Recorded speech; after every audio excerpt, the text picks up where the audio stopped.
Hey everyone, I hope everybody's doing okay. Having a good 2022 so far. I thought I would post a video. I've been meaning to clean up my racks here. Uh, Mainly, my problem is when I do a show, I feel like I'm having to cart out 4 or 5 racks just to use up one case of shelves. So maybe it's time for a little upgrade. I might try to do like a 12, instead of 12 shot racks, do like a 36 or a 48. And then my 20 shot racks, convert that over to a 40 shot rack. And maybe not have to use these milk crates anymore. So we'll see. Let's see what we can get into. I've already ordered some materials, so next video will show you a little bit more into my little project. Thanks.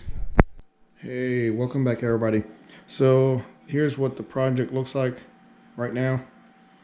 I did the majority of the cutting already, but my goodness, the it was 72 in the Carolinas today, and mosquitoes were out in full force, so I had to bring all my stuff inside.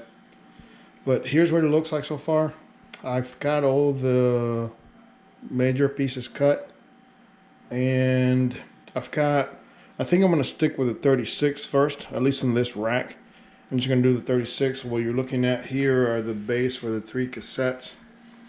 And these are the 2x4s, 2x6s, right? So base, sides, and I'm going to call these the runners. A couple of lessons that I learned: if you do try to do this, first of all, make sure you have a good saw where you can get a level cut, so 90 degree to the face. Otherwise, you're going to have a hard time fitting all these together. Another thing that I learned was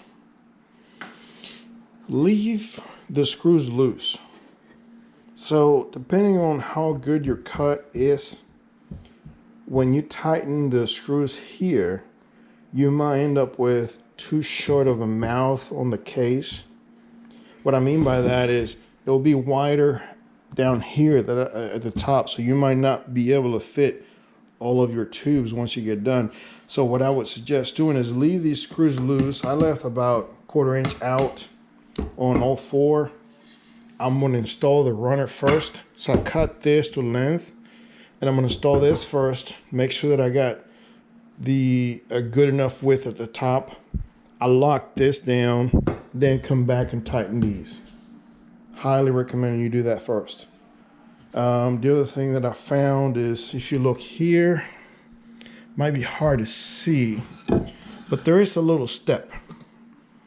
So what I found out is, if you don't leave a step here, you might have kind of a rocking on your, when you go mount this to the base, the big flat base, the plywood base.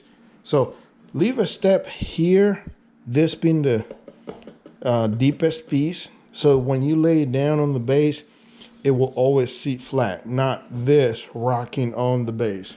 So always leave a little step on both sides. I did that.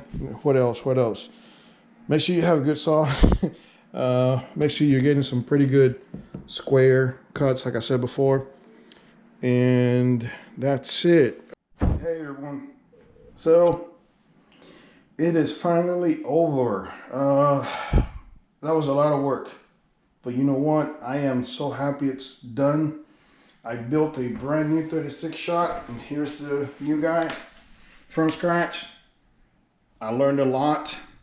I spent more, as I said in my previous video, but I think now that I know what to do and how to do it, I could do this in 50 bucks. So 50 bucks, 36 shot. I could even grow this to a 48 shot, but man, it's just, it is heavy. So anyway, and I repurposed my 24. So I have a brand new 24. I stripped my 2 12 shot racks into one, just took the base off and reframed and put a brand new 1/2 inch base Same thing with my 212, my 220 shots. Stripped those off, reframed, brand new base. Now I have a 40 shot rack. So altogether, 102 shots, and man, I'm happy. I am so happy. I am ready for the fourth. Yeah, I'm good. I know I cut a lot of video. I probably did over 10, 15 minutes worth of build time. If you guys want to see some of that, let me know. If you have questions how to build a rack. Last but not least, you're probably wondering why this thing looks like it does. And honestly, I might flip these over, but the problem I have is I want to go to 15-inch tubes because, as you know, some of the shots are getting bigger and bigger and bigger. And if you put a 6-inch shell in this tube, is barely in the tube, I want to get a little more height out of them. So I'm starting to use a lot more 15-inch tubes. The problem I have is I've got tons of these 4-inch shells for my finales. I mean, I'll go 3, 4 cases. But I cannot do this on a 15-inch tube.